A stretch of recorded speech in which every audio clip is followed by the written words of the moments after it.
अगर भक्त का प्रेम सच्चा हो तो भगवान उसके लिए नंगे पांव दौड़े आते हैं। वही बात जब कन्हैया की हो तो कहने की क्या। अपने भक्तों के लिए वह न जाने कितने रूप धरते हैं और कितनी ही अनगिनत लीलाएं कर चुके हैं, जिनका प्रमाण हमारे धार्मिक ग्रंथों में मिलता है। ऐसे ही एक रोचक कथा है जब कन्हैया ने अपने भक्त के लिए एक अनोखा काम किया। तो आइए जानते हैं इस बारे में विस्तार से। पौराणिक कथा के अनुसार एक बार की बात है, किसी नगर में एक राजा ने एक मंदिर बनवाया जिसमें श्री कृष्ण की एक मूर्ति भी रखवाई, लेकिन उनकी कभी पूजा नहीं की। पूजा करने के लिए मंदिर में एक पुजारी को रखा गया। पुजारी नियमित कन्हैया जी को नहलाता, बड़ी ही श्रद्धा भाव से उनकी पूजा अर्चना करता। राजा भी रोज कान्हा जी के लिए एक फूलों की माला भेज देता था और जब वह दर्शन करने आता तो पुजारी उस माला को उतारकर राजा को पहना देता। ऐसा करते करते पुजारी की भी उम्र बीत चुकी थी। एक दिन किसी वजह से राजा नहीं आ सका तो उसने एक सेवक के हाथ मंदिर में माला पहुंचा दी और कहलाया दिया कि आज वह मंदिर नहीं आएगा, इसलिए पुजारी उसका इंतजार ना करे। इतना कहकर सेवक चला गया। पुजारी ने हमेशा की तरह कन्हैया जी को माला पहना दी, लेकिन जब शाम हुई तो पुजारी यह सोचने लगा, माला उतार कर किसे पहनाई जाए। उसने सोचा, क्यों ना ये माला आज मैं ही पहन लूं। वैसे भी मेरी उम्र हो चली है, जीवन का क्या पता कब खत्म हो जाए। इतना सोचकर पुजारी ने माला उतार कर अपने गले में डाल दी। लेकिन इतने में ही सेवक आ गया। उसने बताया कि राजा की सवारी मंदिर में पहुंचने वाली है। राजा की सवारी आने की बात जब पुजारी ने सुनी तो वह डर गया। उसने सोचा, अगर राजा ने उसे देख लिया कि बात तो वह मरवा ही डालेंगे। आनन फानन में पुजारी ने माला उतार कर वापस कन्हैया जी को पहना दी। जैसे ही राजा अंदर आया तो हमेशा की तरह पुजारी ने माला कान्हा जी के गले से उतार कर राजा को पहना दी।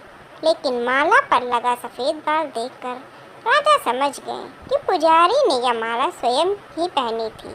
बस फिर क्या था, राजा क्रोधित हो उठे और उन्होंने गुस्से में पुजारी से पूछा कि माला पर सफ़ेद बाल कहाँ से आया।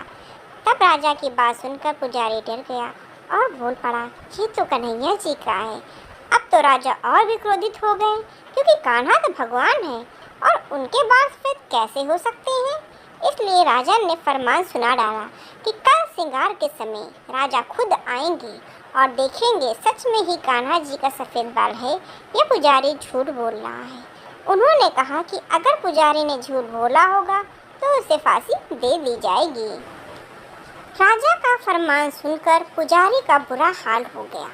उसने सोचा, अब क्या करे, कहाँ जाए, अब तो उसका मरना तय है। तब रोते रोते वह भगवान की शरण में पहुंचा और उसने कहा कि हे केशव, मुझसे झूठ बोलने का अपराध तो हुआ है, लेकिन हो सके तो मुझे माफ़ कर दे और राजा से रक्षा करे। पुजारी ने कहा, हे माधव, आपकी सेवा करते करते मैं वृद्ध हो चुका हूँ, अब आप मुझे माफ़ कर दीजिए, ऐसी गलती दोबारा नहीं होगी। यही कहते कहते पुजारी की ना जाने कब आँख लग गई। उसकी आँख तब खुली तब सुबह हो चुकी थी।